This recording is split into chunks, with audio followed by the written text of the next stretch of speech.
But coming up next, where does Oklahoma's roster rank according to Athlon Sports? We'll discuss coming up next here on Locked On Sooners.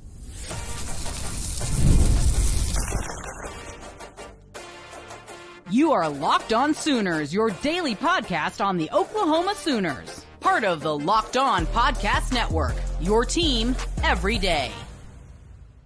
Thanks again for making Locked On Sooners your first listen every single day. Shout out to all the everydayers out there. Tune in and subscribe to the show wherever you get your podcasts for free and available on all podcast platforms and on YouTube. So hit that subscribe button and that notification bell to let you know when new episodes drop. Steve Lasan over at Athlon Sports. I guess he's going by Steven Lasan now. It used to be Steve over at College Football News and other places, but over with Athlon Sports, ranked the rosters for the 2025 season.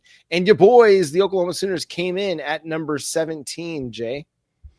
Yeah, for the 2025 season, he had them at number 7. In the SEC, they're ranked in the top 10, but they took a lot of this with the average of the recruiting classes. And in that recruiting class 5-year average, Oklahoma was ranked number 5 based upon last 5 years. So that's what he's kind of playing as far as the talent goes. So Oklahoma has ranked pretty nicely there at Athlon. And the one thing he pointed out is that the Sooners have a very good chance of having a huge bounce back this year compared to last because of the returning production and the talent that is on the roster. So because Steve is seeing what I've been trying to say that I see, barring injuries, there's no reason why the Sooners didn't bounce back from that atrocious season last year.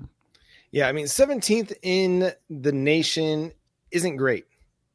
At the same time, that should put you on the fringe of playoff contention. You know, it should put you in a position to be able to win 8, 9, maybe 10 games. Now, will they? That's a lot going to come down to how these guys develop in the offseason and perform on the field. And as we saw in 2024, health is going to matter.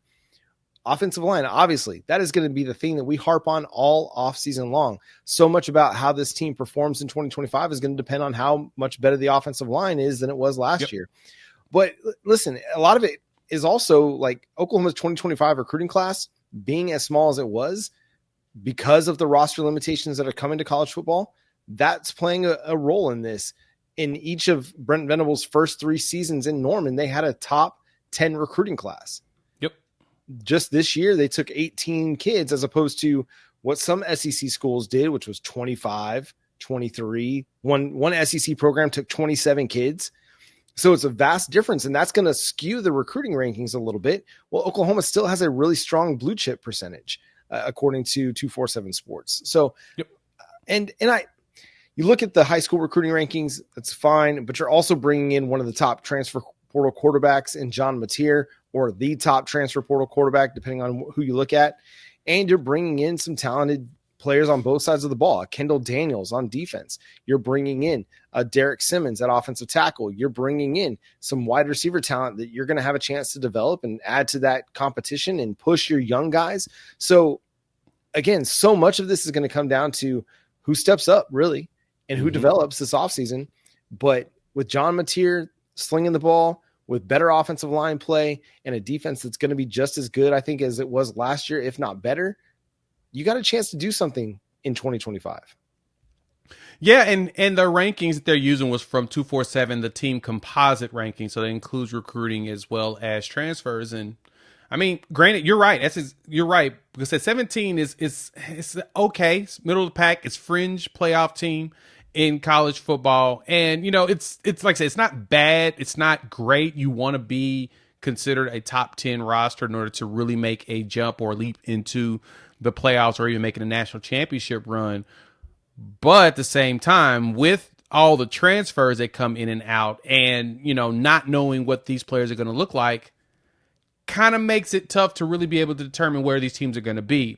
But the good thing is because, just like you said, Oklahoma took a much smaller class this past class, specifically because not only with roster limitations, but they've got a ton of young players. They've got the class from 23 and 24 still there, and then you add 25, and majority of those dudes are still on the roster. So you have that development, the thing that a lot of people say that they would like to see.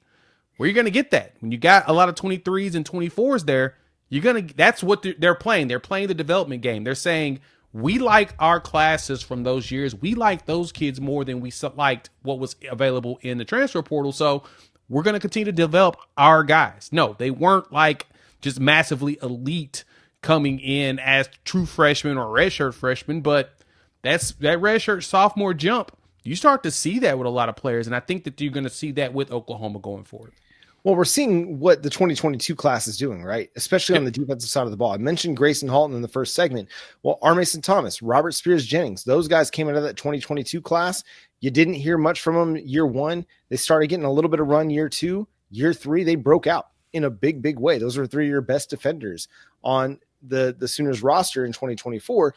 So look for those 2023 guys to start really breaking out and being significant contributors. You look at a guy like Kobe McKenzie. He's going to factor into a starting role. He's part of that 2022 class as well. Now you just got to get some of those offensive guys from that 2022 class to step up and take on a significant role. A Jacob Sexton, a Jake Taylor, a Caden Helms.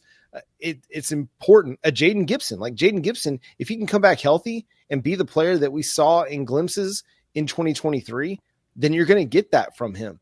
And you got to see those 2023 guys step up because, again, two really highly rated recruiting classes, and you got something out of the defensive side, but you haven't gotten a lot out of the offensive recruiting at this point. It's got to get better. The development's got to be there. Those guys got to be better. But now your 2023 guys are going to get an opportunity to see some more significant time, and you're going to see the 2024 guys because they kind of got fast forwarded a little bit in Zion Kearney and Ivan Carrion and Zion Raggins. They got bumped into significant playing time last year. Now they're going to be better prepared for 2025 because they saw so much playing time, the good and the bad. So it's a team that I think still has an upward trajectory. You just got to see all these young guys really start to take jobs like PJ Adebawari. He's got to be a significant player in the defensive line for Oklahoma for that to be considered a successful. Now's the time to start seeing him break out and have glimpses of the 5-star player that he was. Yeah, look, this is some of the players from the 22 class, like you mentioned, that we should be excited of the fact that they're still here. I mean, you've got Jaron Canick, Gentry Williams, you still got Jake Taylor, Robert Spears-Jennings, Gavin Sawchuk, Javante Barnes, R. Mason Thomas, Kip Lewis, Jaden Gibson, Grayson Halton, Kobe McKenzie, Jacob Sexton, Caden Helms. That's a lot of those 22 kids that was a salvage class. That was the class that you salvaged because of, the old regime coming in. But just like you said, John, the 23 class is the one which we probably should go and kind of break down those players and who we think is going to be the ones that's going to break out, because they're 23 and 24. They're at the point now where they should have some breakout seasons. Somebody should jump off the screen. PJ Adebawari, something, Samuel Musigo. Someone should be jumping off the screen now and being able to say, okay, that dude's elite, because it sometimes take 2 to 3 years for some players to really develop into what you need as far as contributors go.